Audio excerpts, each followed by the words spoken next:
भोसल्यांची सून, जाधवांची कन्या भोसल्यांची सून, शुभांची माता भाग्य कोणते अजून, हिंदवी स्वराज्याची पताका नभी अभिमानाने डोलते, लक्ष देऊ नाही का मी जिजाऊ बोलते, लक्ष देऊ नाही का मी जिजाऊ बोलते. तो फार धामधुमीचा काळ होता. महाराष्ट्र शत्रूने चहूबाजूने वेढला गेला होता. शत्रू गोरगरीब रयतेवर जुलूम करीत, अत्याचार करीत. अशा या काळात पारतंत्र्यात यश, स्वाभिमान, कीर्ती आणि मालकीत्वाचं देणं लाभलेल्या यदुवंशात लखुजीराव जाधवांच्या घरी म्हाळसा राणींच्या पोटी आमचा जन्म झाला. 4 भावंडाच्या पाठीवर एक कन्यारत्न जन्माला आले. म्हणून हत्तीवरून साखर वाटली, केवढे ते कौतुक हो. आजच्या माझ्या बहिणींनो, मातांनो, तुम्ही किती जणी आपल्या मुलीचं स्वागत खुल्या मनाने करता. हत्तीवरून साखर वाटण्याचा काळ गेला हो, पण खुल्या मनाने स्वागत करणाऱ्या माताही खूप कमी.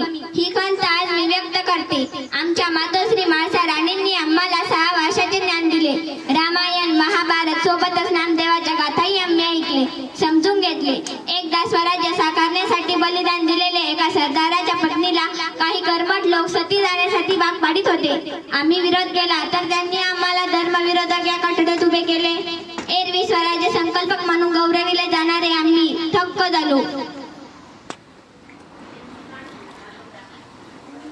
आमच्या मनात तयार झालेली हिंदवी स्वराज्याची संकल्पना प्रत्यक्षात साकार करण्यासाठी शिवबांना ज्ञान, चारित्र्य, चातुर्य, संकटम व पराक्रम अशा राजस्व गुणांचे बाळ पडू दिले.